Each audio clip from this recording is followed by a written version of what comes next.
ذکر معصوم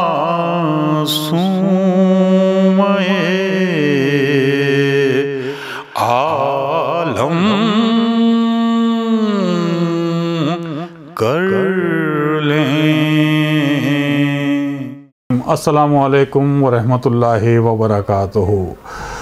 ثابت یہ بات بِعزت و منی سے ہو گئی، ثابت یہ بات بِعزت و منی سے ہو گئی، قرآن ہے رسول تو آیت ہے فاطمہ۔ ثابت یہ بات بِعزت و منی سے ہو گئی، قرآن ہے رسول تو آیت ہے فاطمہ۔ اور دانا ہر ایک پڑھتا ہے تسبیح آپ کی، دانا ہر ایک پڑھتا ہے تسبیح آپ کی، بے شک سلیم عین عبادت ہے فاطمہ، بے شک سلیم عین عبادت ہے فاطمہ۔ ایام فاطمی چل رہے ہیں ناظرین، مسلسل پوری دنیا میں فرش ازاں بچھا ہوا ہے، اور جناب فاطمہ زہرا سلام اللہ علیہا کی سیرت کے حوالے سے، ان کی شہادت کے حوالے سے مجالس کا سلسلہ جاری ہے، اور یہ اہل بیت ٹی وی کی جانب سے مسلسل پروگرام اسی حوالے سے پیش کیے جا رہے ہیں، اور آج کا یہ ذکر معصوم عالم بھی اسی سلسلے کی ایک کڑی ہے جو آپ پچھلے کئی دنوں سے دیکھ رہے ہیں۔ ناظرین، آج کے اس پروگرام میں جو اہم ترین شخصیات ہمارے ساتھ ہیں اور جو خراج عقیدت پیش کریں گی بارگاہ شہزادی کونین میں، ان میں سب سے پہلے درخواست کرنا چاہتا ہوں شاعر اہل بیت، استاد شاعر محترم گلشن بجنوری صاحب سے۔ محترم گلشن بجنوری صاحب کا جیسا کہ آپ نے اندازہ لگا لیا ہوگا، بجنوری ہیں تو بجنور سے تعلق ہے۔ نجف ہند درگاہ امیر المومنین حضرت علی بن ابی طالب علیہ السلام میں ہم نے دیکھا ہے کہ وہاں جو پروگرام آرگنائز کیے جاتے ہیں اس میں بڑی اہم ذمہ داری نبھاتے ہوئے نظر آتے ہیں محترم گلشن بجنوری صاحب۔ گلشن صاحب جہاں ایک طرف بہت اچھے شاعر ہیں، وہاں نظامت کے حوالے سے بھی ان کی ایک الگ پہچان ہے، الگ شناخت ہے۔ گلشن بجنوری صاحب کا کلام مختلف انجمنیں پڑھتی ہوئی نظر آتی ہیں۔ آئیے ہم سب سے پہلے ان سے درخواست کرتے ہیں کہ وہ ہمارے ناظرین کی اپنا کچھ تازہ کلام سنائیں، تو سماعت فرمائیے گلشن بجنوری صاحب سے ان کا تازہ کلام۔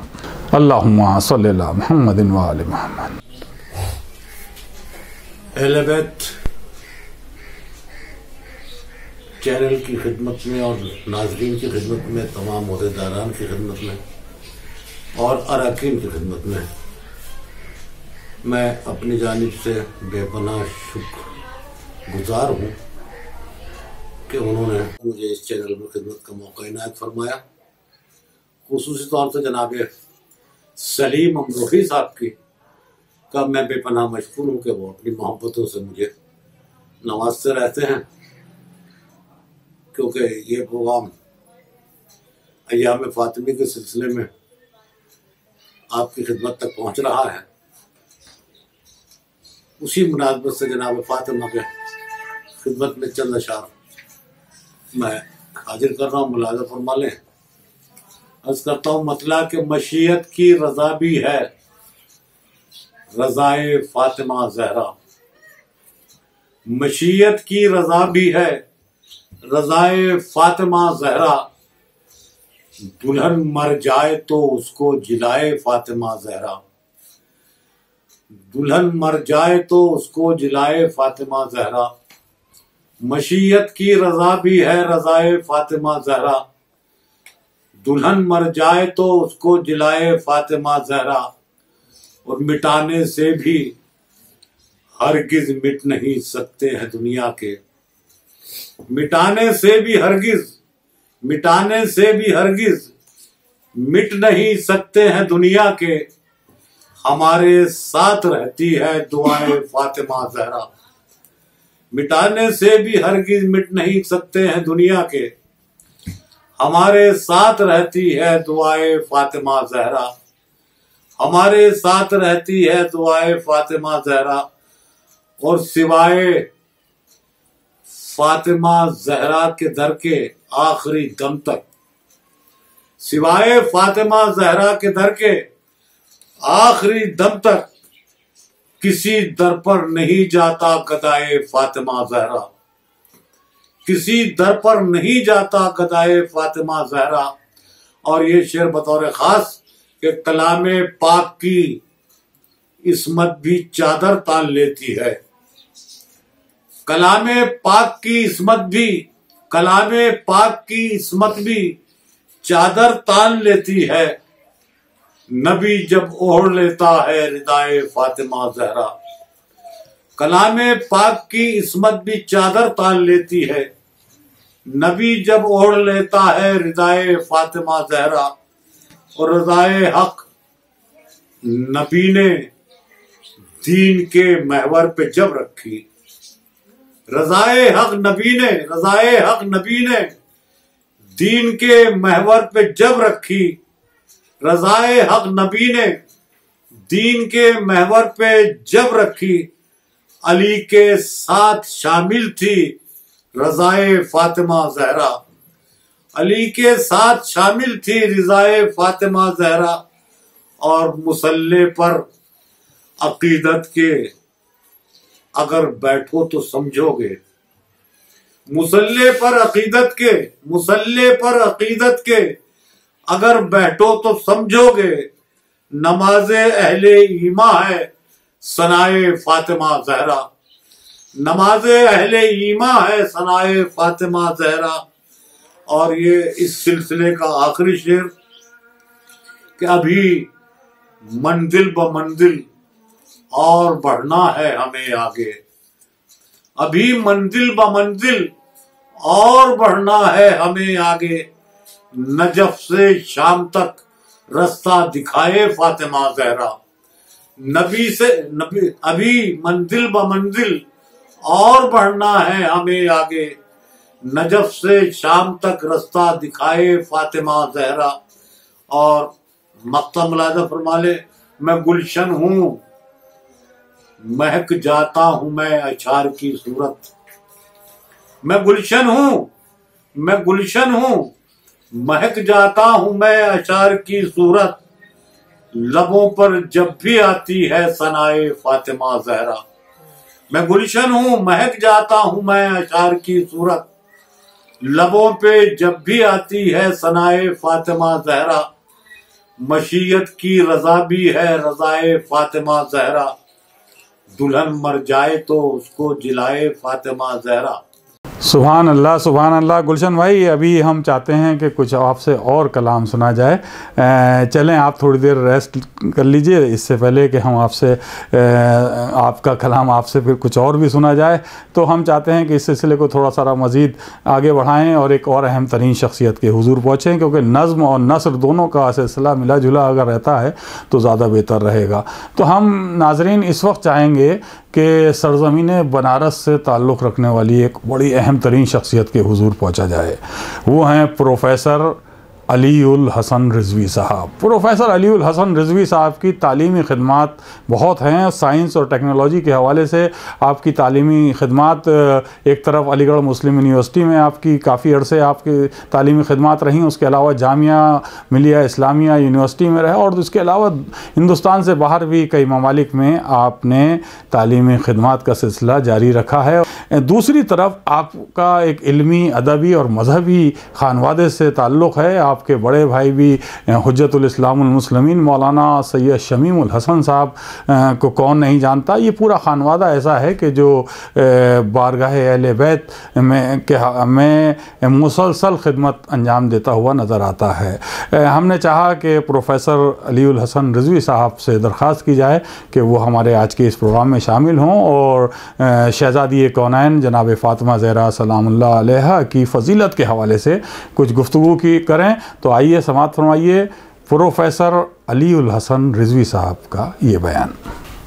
اعوذ باللہ من الشیطان اللعین الرجیم، بسم اللہ الرحمن الرحیم، الحمدللہ رب العالمین، والصلاة والسلام علی ذوی الانفس الزاکیات الطیبات الباہرات المزات البینات النبی العربی القرشی المکی المدنی اللطیف بتناہمی مولانا سیدنا ابوالقاسم محمد طیبین الطاہرین المعصومین لعنت اللہ علی اعدائہم وقتلتہم اجمعین من یومنا ھذا لیوم الدین۔ اما بعد، قال اللہ تبارک و تعالی فی کتابہ المبین وہو اصدق الصادقین وقولہ الحق۔ بسم اللہ الرحمن الرحیم، ما خلقت الجن والانس الا لیعبدون۔ عزیزان گرامی اور جی قدر ناظرین کرام، اگر آپ تاریخ نو انسانیت پہ نگاہ ڈالیں تو از آدم تا ایدم یہ مسئلہ ہمیشہ ایک مسئلہ بنا رہا ہے کہ انسان کا مقصد حیات کیا ہے۔ انسان ہمیشہ اپنا مقصد حیات تلاش کرتا رہا ہے، کر رہا ہے اور کرتا رہے گا۔ آج کے انڈسٹریل ایرا میں یہ بات اثر من الشمس ہے، بچہ جانتا ہے کہ جس انڈسٹریل ایج سے ہم گزر رہے ہیں وہاں پروڈکٹ جس کمپنی کا ہوتا ہے، انسٹرکشنز بھی اسی کمپنی کے مانے جاتے ہیں۔ یعنی اگر ایسا کوئی پروڈکٹ ہم لے کے آ گئے جو بنایا تو کمپنی ایکس نے ہے، لیکن اس کو مقصد کیا ہے اس کے چلانے کا اور اس کے رہنے کا اور اس کے وجود کا، اس کو ہم کسی اور سے معلوم کریں تو یہ مناسب نہیں ہے۔ اسی سے معلوم کرنا چاہیے جو اس کا مینوفیکچرر ہے۔ انسان جب اس مقولے کو اپنی زندگی میں رائج کرتا ہے تو اس پر عمل پیرا ہوتا ہے، لیکن خود اپنی حیات کا مقصد جب تلاش کرنا ہوتا ہے تو وہ اپنی عقل لگاتا ہے کہ ہمارا خود مقصد حیات کیا ہے۔ کیا آج اگر کسی بچے سے بھی ہم یہ کہیں کہ ہم ایک مشین لے آئیں اور اس مشین سے مخاطب ہو کے پوچھیں کہ بتاؤ تم کیوں پر بنائی گئی ہو؟ آج کے میں روبوٹائزڈ ایج میں بات کر رہا ہوں کہ جب روبوٹس بولنے بھی لگے ہیں، اگر انہوں نے مقصد حیات اپنا بتا بھی دیا تو ہر ذی فہم یہ جانتا ہے کہ یہ وہ اس کی عقل نہیں بتا رہی ہے، بلکہ اس روبوٹ کے بنانے والے نے جو پروگرام اس کو فیڈ کیا ہے اس کی بنا پر یہ بتا رہا ہے کہ میرا یہ کام ہے۔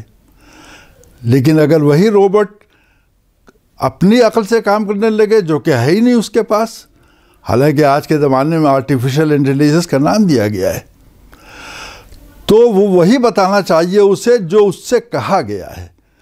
لیکن یہ انسان کتنا عقل مند ہے کہ خود تو پیدا کردہ ہے، لیکن ایز اے پروڈکٹ وہ خود اپنا مقصد حیات تلاش کرتا ہے۔ ہمیں اس سے مقصد حیات پوچھنا چاہیے جو انسان کا خالق ہے۔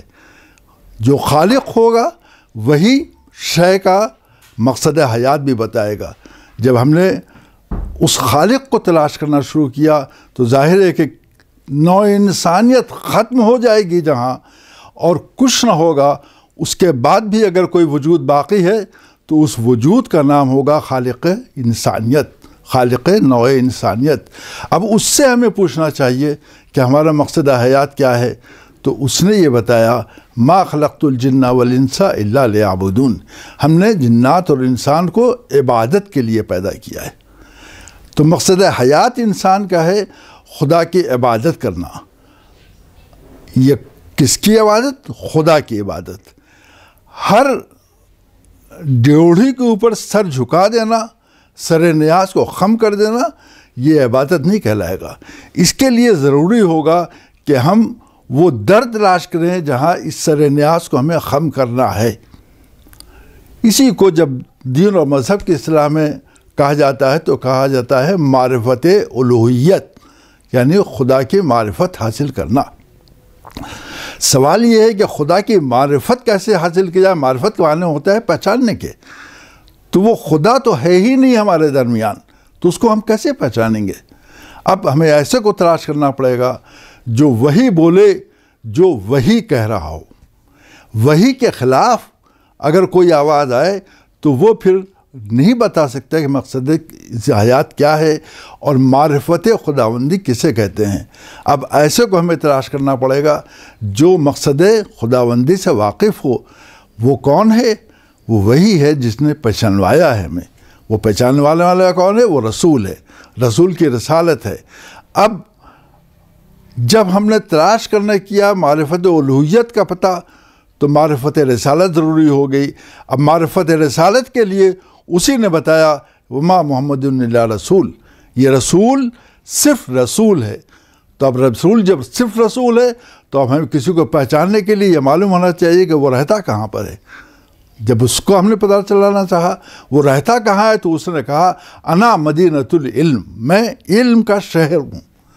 اب ہمیں علم کے شہر کی جب تلاش ہوئی تو اسی نے یہ بتایا انا مدینۃ العلم وعلی بابھا، جس در سے تم کو آنا ہے، یعنی معرفت الوہیت کے لیے معرفت رسالت ضروری ہے۔ معرفت رسالت نے بتایا معرفت باب العلم حاصل کرو تب معرفت رسالت حاصل ہو سکتی ہے۔ جب معرفت باب العلم تک بات پہنچی تو اب مسئلہ یہ ہے کہ علی کے علم کو پہلے پہچاننا پڑے گا، تب رسول سمجھ میں آئے گا اور تب خدا سمجھ میں آئے گا۔ اور ایک اکیلا مدعی ہے جو یہ کہتا ہے اے علی مجھ کو، میں نے اگر پہنچانا ہے، خدا کو پہچانا ہے، یا تم نے پہچانا ہے، یا خدا نے ہم دونوں کو پہنچانا ہے، اس کے علاوہ اور معرفت الوہیت نہیں کسی کو حاصل ہے۔ بس حضور اسی مقصد حیات کی تلاش میں جب ہم نکلے تو جب مقصد باب العلم تک بات آئی تو اب علی کون ہے؟ علی کے بارے میں یہ معلوم ہوا کہ علی کسی کے کفر نہیں ہو سکتے تھے، صرف ایک ہستی کائنات میں تھی، اگر اسے نہ پیدا کرنا ہوتا تو علی کو پیدا نہ کیا جاتا، اور وہ کون سی ہستی تھی؟ وہ فاطمہ صلوات اللہ علیہا کی ہستی ہے۔ جناب فاطمہ صلوات اللہ علیہا کی ہستی کیوں ہستی یہ ضروری ہو گئی؟ باب العلم کی معرفت حاصل نہیں ہو سکتی جب تک کہ معرفت فاطمہ نہ حاصل ہو جائے۔ کیوں؟ فاطمہ ہے کون؟ فاطمہ ہے بضعۃ منی، رسول نے فرمایا فاطمہ تو بضعۃ منی، فاطمہ میرا ٹکڑا ہے۔ آج کے اس سائنسی دور میں جب ہم کسی کل اور جز کی بات کرتے ہیں، رسول اپنے لیے فرما رہے ہیں میں کل ہوں اور میرا جز، میرا ٹکڑا، میرا بضع یہ فاطمہ ہے۔ تو عزیزان گرامی یہ بات بالکل بچہ آج کل چھوٹے درجوں کا بچہ بھی جانتا ہے، پڑھایا جاتا ہے اسے کہ مثال کے طور پر میٹر ہم سمجھنا چاہتے ہیں، یہ میٹر ہے کیا ہے؟ تو کسی نے کہا یہ ایٹم ہے۔ اب ہم نے کہا نہیں، ہم ایٹم کو نہیں سمجھنا چاہتے ہیں، ہم ایٹم تو میٹر کا ایک جز ہے۔ تو کہا ایٹم نہیں سمجھ میں آئے گا تو میٹر سمجھ میں نہیں آئے گا۔ ہم نے کہا اچھا ایٹم کیا ہے؟ تو کہا ایٹم کے اجزاء ہیں، الیکٹرانز، پروٹونز، نیوٹرونز۔ پہلے اگر تم ان کی معرفت نہیں حاصل کر سکتے تو ایٹم کی معرفت نہیں حاصل ہوگی۔ معرفت حاصل کرنا ہے کل کی، مگر کل کی پہچان کب ہمیں حاصل ہوگی؟ جب ہم اجزاء کی جو جز ہیں، میٹر کے تو 3 جز ہوئے، لہذا ان کی معرفت ہمیں حاصل کرنا پڑے گا۔ لیکن جب رسالت کی بات آتی ہے تو وہاں بضعۃ منی، میرا ٹکڑا ہے فاطمہ۔ اب بغیر جز کی معرفت حاصل کیے ہوئے کل کی معرفت جب حاصل نہیں ہو سکتی تو بغیر فاطمہ کی معرفت حاصل کیے ہوئے رسول کی رسالت کی معرفت کیسے ہو سکتی ہے؟ لہذا معرفت رسالت، معرفت باب العلم اور معرفت فاطمہ کے بغیر معرفت الوہیت ممکن ہی نہیں ہے۔ اب بات سمجھ میں آئی کہ اگر ہمیں اللہ کی معرفت حاصل کرنی ہے، معرفت کیوں حاصل کرنی ہے؟ اس لیے کہ اس نے یہ کہا ہے کہ تمہارا مقصد حیات ہے معرفت الوہیت، کیونکہ میری عبادت کرنا ہے تم کے، اور عبادت ہو نہیں سکتی جب تک ہم پہچانے نہ، نہیں تو ہر در پہ ہم اپنا سر نیاز خم کرنے لگیں گے اور بات پوری نہیں ہو پائے گی۔ لہذا مقصد معرفت الوہیت یہ ڈیپینڈنٹ ہے کس پر؟ مقصد رسالت پر۔ جب معرفت رسالت حاصل ہو گئی تو معرفت الوہیت حاصل ہو جائے گی، اور معرفت رسالت حاصل نہیں ہو سکتی جب تک کہ معرفت باب العلم، معرفت فاطمہ نہ حاصل ہو جائے۔ اس لیے کہ بغیر باپ کے دروازے کے گھر تک نہیں پہنچا سکتا، اور بغیر جز کے کل تک رسائی نہیں ہو سکتی۔ لہذا اگر رسالت کی معرفت حاصل کرنی ہے تو پہلے علی کی معرفت حاصل کرنی پڑے گی اور فاطمہ کی معرفت حاصل کرنی پڑے گی۔ یہ فاطمہ بضعۃ منی کہنے کا مقصد یہی تھا کہ اگر چاہتے ہو کہ اللہ کی بندگی کی جائے تو معرفت فاطمہ حاصل کرو. یہ مقصد حیات انسان کا ڈپینڈنٹ ہو گیا اب معرفت فاطمہ پر. وہ حیات انسانی نہیں کہلائے گی جس کو معرفت فاطمہ نہ حاصل ہو. لہذا جناب فاطمہ وہ معمولی ہستی نہیں ہے. معرفت الوہیت حاصل کرنے کا ذریعہ ہے معرفت فاطمہ. معرفت فاطمہ کے منزل اگر سمجھنا ہے تو میں صرف اس مختصر سے تعارف میں 2 ہستیوں کا پیش کروں گا کہ انہوں نے جناب فاطمہ کو کیسے سمجھا اور ان کے بارے میں کیا کہا. وہ 2 ہستیاں ایک مذہبی دنیا سے ہوں گی اور ایک ہمارے آج کے 21ویں صدی کے زمانے سے تو آج ہوں گی. 2 ہستیاں ہیں. علامہ فخر الدین رازی بہت بڑی ہستی ہے, مفسر قرآن ہیں. تفسیر کبیر ان کی وہ زبردست تفسیر ہے کہ جو جمہور اسلام کے لیے اتنی اہم کوئی تفسیر ہے نہیں جس کو تفسیر رازی کے نام سے موسوم کیا جاتا ہے. ان کا ایک لقب ہے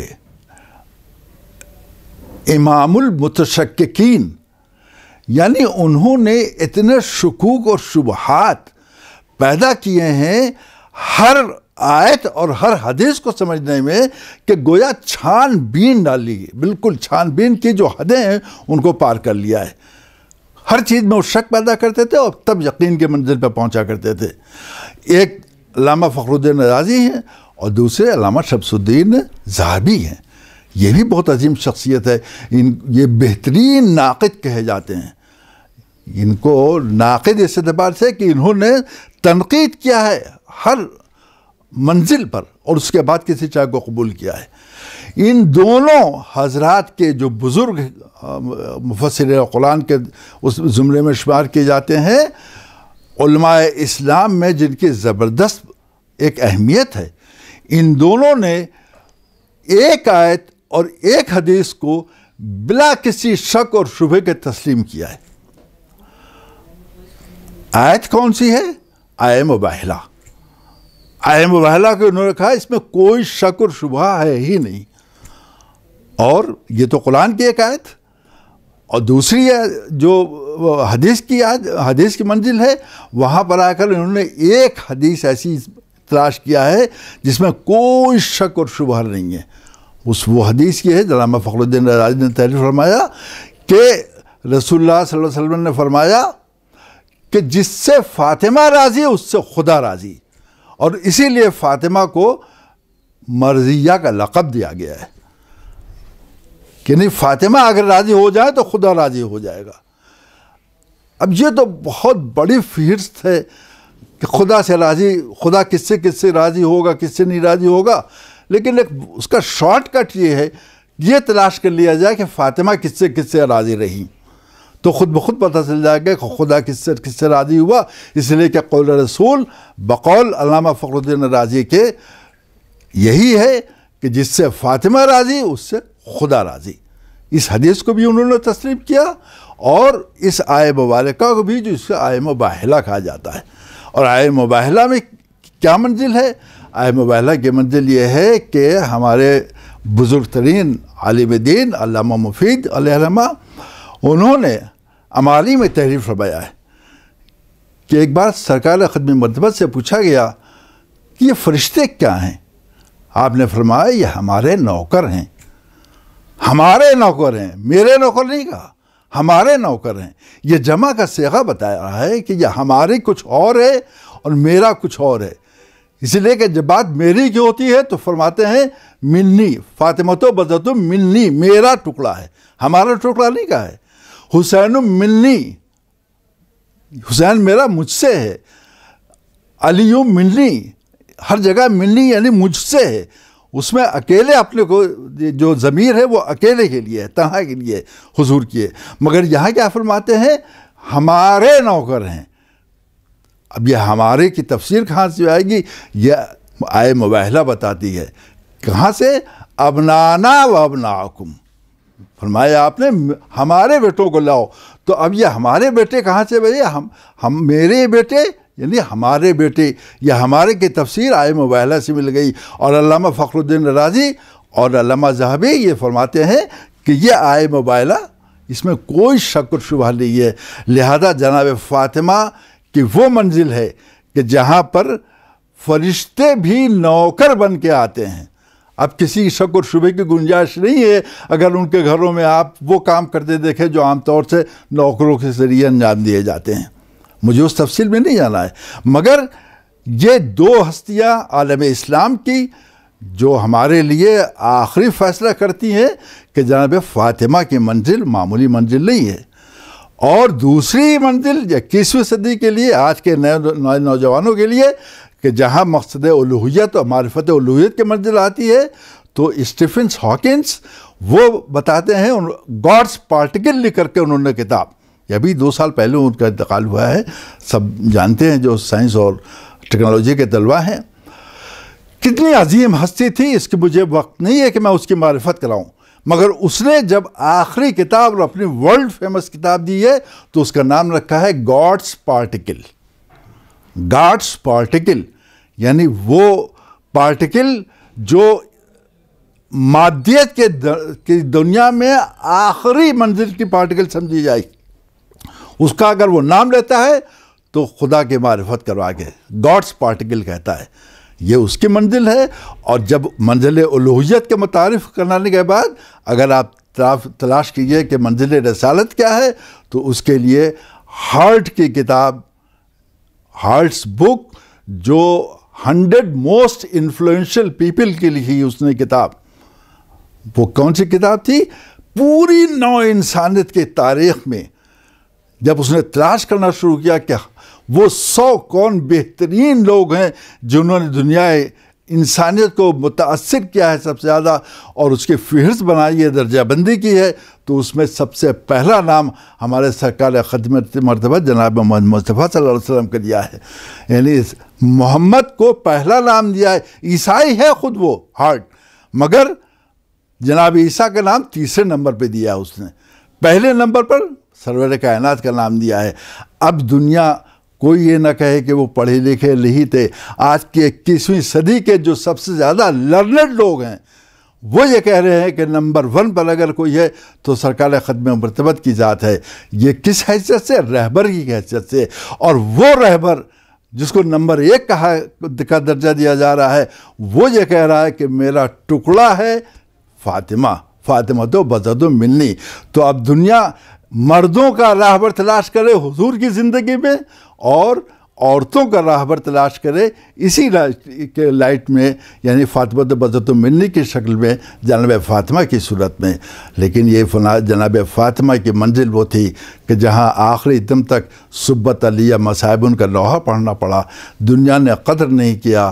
وہ قدردان ہستی جو دنیا سے گزر گئی یہ کہتے ہوئے گزری کہ جتنی مصیبت مجھ پر پڑی ہیں اگر دن پر پڑتی تو مثل شب تاریک ہو جاتے۔ اسی کے ساتھ ہماری دعا ہے کہ خداوند کریم ہمارے ان عبادات کو، قلیل عبادت کو قبول کر لے، اور یہ چینل جو اس وقت جس کے ذریعے ہم تک کے پیغام پہنچ رہا ہے اسے انشاءاللہ آئندہ بھی یوں ہی باقی ہوا جاری رکھے۔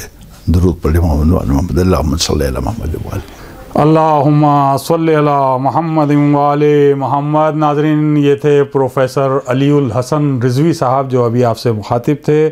ہم ان کے شکر گزار ہیں کہ انہوں نے ہماری درخواست پر آج کے اس پروگرام ذکر معصوم عالم میں اپنے خیالات کا اظہار کیا۔ گلشن بجنوری صاحب ہمارے ساتھ ہیں، آغاز میں انہوں نے اپنا بڑا خوبصورت سا کلام سنایا تھا، ہم ان سے پھر درخواست کرتے ہیں کہ کچھ اپنا اور تازہ کلام ہمارے ناظرین سے شیئر کریں۔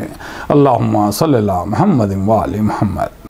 اور اسی سلسلے میں انچا شعر اور مولانا فرما لیں، مطلب حاضر کرتا ہوں کہ ایک یہ بھی تیرے در کی فضیلت ہے فاطمہ، ایک یہ